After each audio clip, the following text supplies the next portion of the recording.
I'm rocking with Poverty Tell. Pull up, go subscribe, hit the link in the bio. This one, we got another 2, 3, 4, all that coming, man. All star, you know what it is. Geezy make it easy. Believe that. What up, man? It's your boy Chris Gaines. I am the host of Poverty Tell TV. I am sitting with my boy Geezy, All-Star, one of Baton Rouge's own promoters. How you doing, man? Man, I'm good, big brother. I appreciate you for having me. What's good with you? Man, welcome to the platform. It's your first time on the platform, so I want to get to know you a little better. Like, yes, where sir. you from, what made you get into promoting and things like that. So first of all, where you get your name from? Man, when I was younger, I used to stutter and talk through my nose. So if anybody know, I'm from, I was born and raised in Baton Rouge, Louisiana, Dorseyville. They call it D Block. Down the bayou, you hear me? So I had a dude down my lane named Hoop, and I used to stutter, and he used to always climb every time I walked to my grandma's house. He'd be like, every day. And later on, they just started calling me Geezy. Okay. So probably I'm gonna say from my childhood, my nickname was Geezy. And then when I got to high school, after high school, I started throwing parties, and the name of my company was All-Star Promotion. Okay. So what happened was when I guess I'm gonna say I'm before social media. So you know when I come up, it was MySpace and it was just that. So when I ended up getting the Instagram and everything, I put Geezy All-Star, and that was my handle.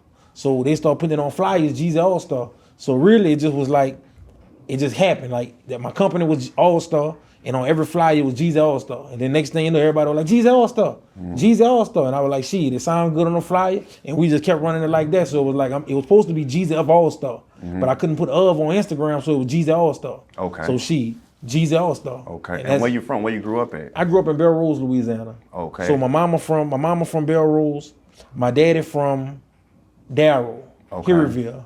But I got two daddies, so I ain't gonna say no step. I got two daddies. Okay. My other daddy from St. James. So growing up, I was in down the bayou, I was in St. James, up the road, or I was in Darrow. Okay. So I say that's my three hoods that made me. That's what kind of places them hoods? They country, we country. city? We from the country. Sugar cane, you know what I'm saying? Straight cane fields, country. You gotta go to Donsonville to go to Walmart. We ain't got no Walmarts. We country. One high school in Assumption Parish. We got 4 middle schools. We all come together, but it's country. So like I say, we behind on a lot from Baton Rouge. Even though we're an hour away, we behind. We just starting to get to a lot of things. Music wise, business wise, we slower than Baton Rouge and New Orleans. But I live right in the middle of Baton Rouge and New Orleans. So growing up, we can go to New Orleans or we go to Baton Rouge. It just depend on where you're going at. Okay, so what school you went to, man? I went to Assumption High School. And what kind of kid you was in school?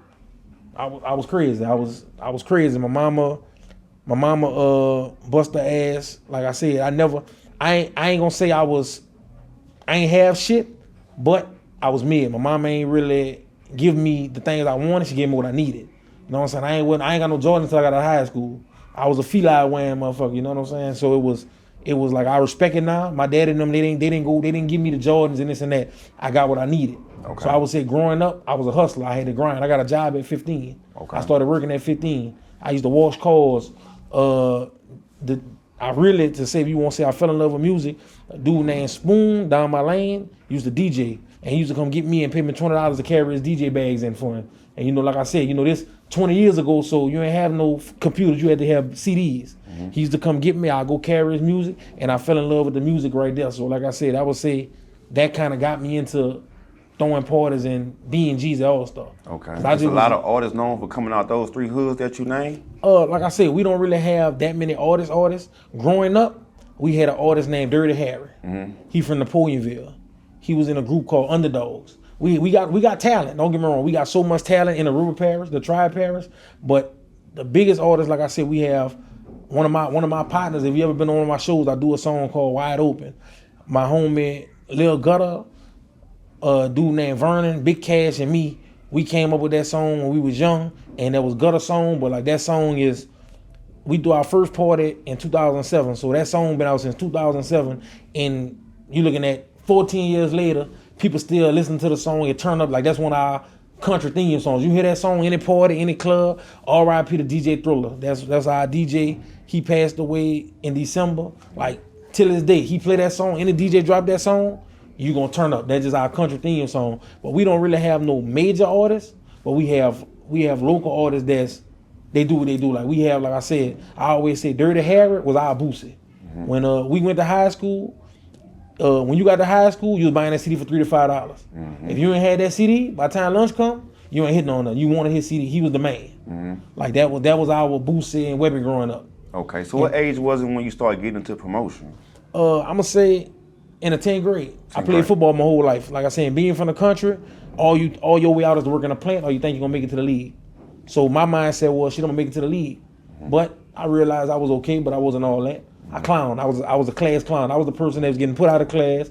I talk buku shit. I've been talking shit forever. That what made me. I ain't never had none. Like I said, I ain't have the Jordans in this. I had what I had. So people used to clown me, I used to clown back. I used to talk so much shit, it's just natural to me. A lot of people be like, you do your job. I never wanted to be Geezy All-Star. It really found me. I talk so much shit. We had Spring Fest at high school. I'm hosting a Spring Fest. I was in a rap group. I'm the one on the mic with the DJ making everybody hands in the air, let's go. I'm clowning, just being me. And come to find out, that's an MC. I never knew that. I'm just thinking I'm talking noise. I'm clowning so that people not see me. You know what I'm saying? So I'm making so many jokes to make people be like, man, this young, he clowns so much, I'm not looking at his shoes. I remember I think like in 10th grade, my mom had put a S-curl in my head and it made my hair slick all the way back. So I'm at school, I'm like, man, my mama done did me this. I got a water bottle, I'm walking around high school, spraying my hair to make it curl up. Pretty Ricky had just came out, so everybody laughing at me, but I did so much stupid stuff, you never paid attention to my shoes. You didn't pay attention to my clothes because you was always, man, he a clown. So it was like I got away with stuff. So that really just who I was. But in 2007, and I would say I was in a rap group from 10th grade to out of high school, Drama Kings, and we was the G-Boys. And I was in a group. And then after that, me and my friends, Ron, they call him Crazy Ron, he never wore a hard hat, and Big Cash. We all got together, we was like, man, we gotta make some money. We ain't doing much, let's do some different things. So we started throwing parties and it was like, man, what we gonna call ourselves? We was like All-Star, cause 5 stars, we good at everything we do. 5-star guarantee, we gonna give you the 5-star guarantee, All-Star promotions. We started doing our parties, we started throwing parties. From 2007, July 13th was my first party in Bertrandville, Rep Your Hood party. And then we elevated to doing concerts. My first ever concert was in White Castle with Sis and Obi. Then I met Nussie. I started doing bigger events, bigger and better. And like I said, from 2007 to 2022, I done came across artists from the Nussies to the Lil Fats, the Webbies, the Boosies, Drakes, Chris Browns. I was on tour with Pooh Shiesty last year. Met Gucci Man. I've been doing so much, like I said. I would say I feel like I own the streets. A lot of people think I just, I'm so quiet and I'm so humble, but any artist that you probably didn't thought of, they favorite artists, young boys. I didn't been around all of them. I host concerts.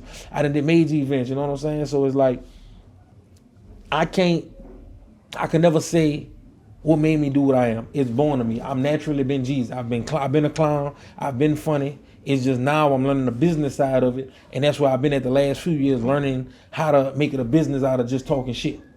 And showing people you don't have to. I went to college, but you still can be tatted and you could be more than what people think. Because like I said, the mindset of where we at 10 years ago, 20 years ago, you had to be in a plant. Music wasn't a real career. Now you can really make a lot of money doing marketing. You got people that getting paid $100,000 to sit behind a computer. You got people that's getting paid $100,000 to run a camera. We not taught that growing up. It got to be something that you learn. And now we got to teach the younger people that you ain't just got to work in a plant. You ain't got to just be a nurse.